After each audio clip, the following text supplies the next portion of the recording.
दोस्तों, आज हम बात करेंगे हुमायूं के मकबरे के इतिहास के बारे में। जी हाँ, हुमायूं का मकबरा उनकी पत्नी हमीदा बानो बेगम द्वारा उनकी याद में बनवाया गया था।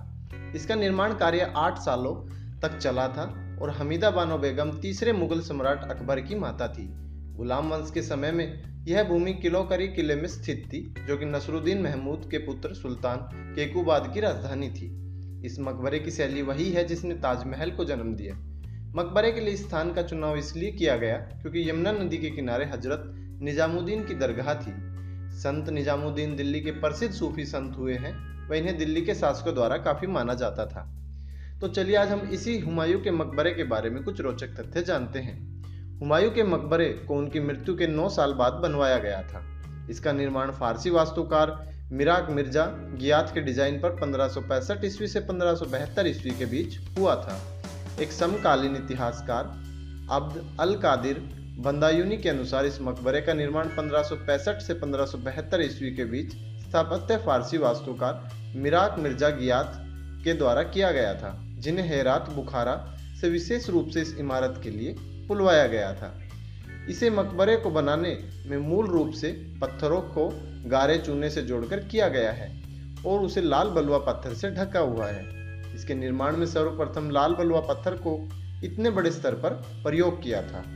इसके ऊपर पच्चीकारी फर्श की सतह, झरोखों की जालियां द्वारा चौखटों और छज्जों के लिए सफेद संगमरमर के पत्थरों का प्रयोग किया गया है। जब इस मकबरे का निर्माण किया गया था तब इसकी लागत 15 लाख रुपए थी। इस इमारत के अंदर जाने के लिए 16 मीटर ऊंचे 2 मंजिले प्रवेश द्वार पश्चिम और दक्षिण में बने हुए हैं। मुख्य इमारत के ईवान पर सितारे के समान बना एक 6 किनारों वाला सितारा मुख्य प्रवेश द्वार को और भी आकर्षक बना देता है। इस मकबरे की ऊंचाई 47 मीटर और चौड़ाई 300 फीट है।